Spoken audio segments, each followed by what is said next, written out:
തൃശ്ശൂർ വരന്തരപ്പള്ളിയിലെ അർച്ചനയുടെ മരണത്തിലെ അമ്മായിമ്മയും ഇന്ന് police arrest ചെയ്തു.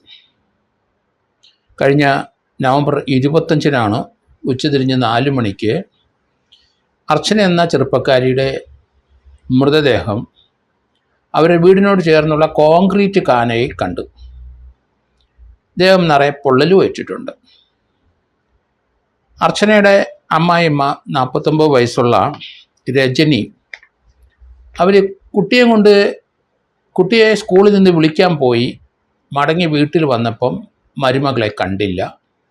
അന്വേഷിച്ചപ്പോഴാണ് വീടിൻ്റെ പുറയിലുള്ള കോൺക്രീറ്റ് കാനയിൽ ഇവർ മരിച്ചു കിടക്കുന്നത് കണ്ടത്.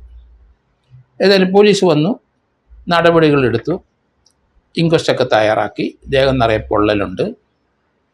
ഏതായാലും പോസ്റ്റ്മോർട്ടമൊക്കെ നടത്തി. ആദ്യം ഇവരുടെ ഭർത്താവിനെ വരന്തരപ്പള്ളി പോലീസ് അറസ്റ്റ് ചെയ്തിരുന്നു. ഭർത്താവ് പെയിൻറ്റിങ് തൊഴിലാളിയാണ്.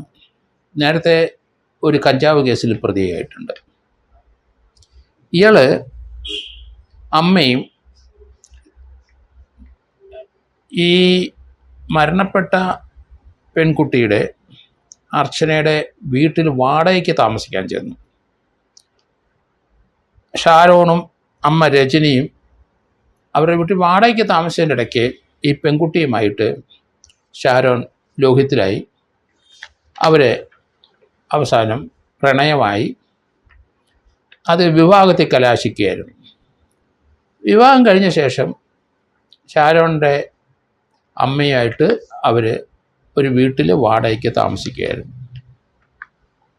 ആ സന്ദർഭത്തിലാണ് നിരന്തരം ആ പെൺകുട്ടിയെ ഇയാൾ പണം വേണം വീട്ടിൽ നിന്ന്, അല്ലെങ്കിൽ വിവാഹത്തിന് ഒന്നും തന്നില്ല, അങ്ങനെയൊക്കെ 100 കാരണങ്ങൾ പറഞ്ഞ് പണമില്ലാത്ത അയാൾ ഇവരെ പീഡിപ്പിക്കാൻ തുടങ്ങി.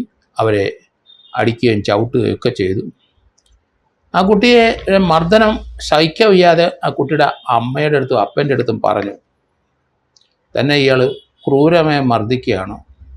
പിതാവ് പറഞ്ഞു, നീ മടങ്ങിപ്പോരും മോളെ എന്ന് പിതാവ് സങ്കടത്തോടെ പറഞ്ഞു. അങ്ങനെ മടങ്ങിപ്പോരാനായിട്ടുള്ള തയ്യാറെടുപ്പിനിടയിലാണ് ഇവർ ആ വീടിൻ്റെ പിന്നിലെ ആ കോൺക്രീറ്റ് കൊണ്ട് നിർമ്മിച്ചുള്ള കാനയിൽ മരിച്ചു കിടക്കുന്നത് കണ്ടത്. ഇവർ ഭർതൃപീഡനത്തിൻ്റെ ആരോപണം പറഞ്ഞിരുന്നു ആ പെൺകുട്ടി. അതുകൊണ്ട് ഭർത്താവ് ഷാരോനെ പോലീസ് ആദ്യം അറസ്റ്റ് ചെയ്തു. ഇപ്പോൾ ഇന്നലെ ഈ രജനിയെ ഷാരോൻ്റെ അമ്മയും കൂടെ അറസ്റ്റ് ചെയ്തു. അവരും ഇവരുടെ മരണത്തിൽ പങ്കുണ്ട്. ഇത് ഭർത്താവിൻ്റെ അമ്മയും കൂടെ ഇപ്പോൾ അറസ്റ്റ് ചെയ്തിരിക്കുകയാണ്. 6 മാസത്തെ ഒരു വാടകയ്ക്ക് അവരുടെ വീട്ടിൽ പോയി താമസിച്ചതിൻ്റെ പ്രതിഫലനമാണ്. ആ പെൺകുട്ടി ഇയാളുമായിട്ടും അടുത്തു, അല്ല അയാൾ പെൺകുട്ടിയുമായിട്ട് അടുത്തു. അങ്ങനെ അത് പ്രണയമായി കല്യാണവും കഴിച്ചു. അവരുടെ വീട്ടിൽ നിന്ന് മാറി ഒരു വീട് വാടകയ്ക്കെടുത്ത് അവർ താമസിക്കുകയും ചെയ്തു. ഭർതൃപീഡനത്തിൻ്റെ ഫലമായിട്ടാണ് അവരെ ആത്മഹത്യ ചെയ്ത് എന്നാണ് പോലീസിൻ്റെ അടുത്ത് ആ രജനിയുടെ മകൻ ഷാരോണും പറഞ്ഞു വെച്ചത്. പക്ഷേ പോലീസ് അതിൽ നിന്ന് മാറി പോസ്റ്റ്മോർട്ടം റിപ്പോർട്ട് കിട്ടിയ ശേഷം ഇതൊരു കൊലപാതകമാണ് എന്നുള്ള രീതിയിലാണ് പോലീസ് മുന്നോട്ട് പോകുന്നത്. എന്തായാലും പ്രഥമ ദൃഷ്ടിയയിലെ അവർ വെള്ളത്തിൽ വീണ് മരിച്ചു. ആ സമയത്ത് ബോഡിയിൽ പരുക്കുണ്ടായിരുന്നു, പൊള്ളലുണ്ടായിരുന്നു എന്നൊക്കെയാണ് പറയുന്നെങ്കിലും അതെങ്ങനെ സംഭവിച്ചു? ആ കുട്ടി എന്തായാലും ആ പിതാവിൻ്റെ അടുത്ത് മടങ്ങി വീട്ടിലേക്ക് പോകാൻ തയ്യാറാകുകയായിരുന്നു എന്നാണ്. പിന്നെ ഒരു ആത്മഹത്യയുടെ ആവശ്യം അവിടെ ഇല്ല.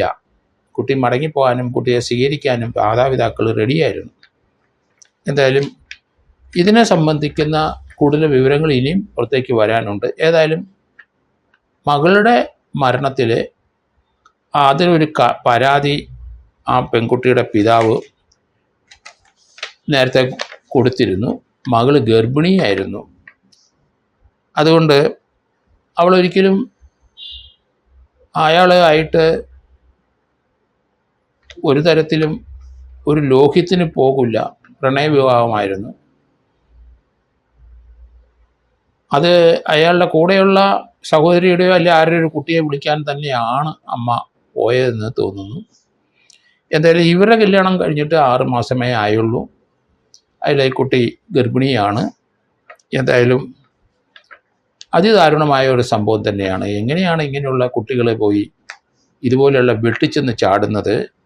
ഇതുപോലെയുള്ള പ്രണയവിവാഹങ്ങളും 90% അത് തീർച്ചയായിട്ടും അപ്പോൾ തന്നെ അധികം കാലം നിലനിൽക്കാതെ അത് വേർതിരിഞ്ഞ് പോകുന്നതും കാണാം. ചിലപ്പം ആത്മഹത്യയിലേക്ക് പോകുന്നത് കാണാം. അത് മലയാളികൾ കേരളത്തിലായാലും ശരി, ഗൾഫ് കൺട്രിയിലായാലും വിദേശത്തായാലും അവിടെയൊക്കെ ഇതുപോലുള്ള സംഭവങ്ങൾ നടക്കുന്ന ഒത്തിരി സംഭവങ്ങൾ നമുക്ക് ഈ അടുത്ത കാലത്ത് റിപ്പോർട്ട് ചെയ്തിട്ടുണ്ട്.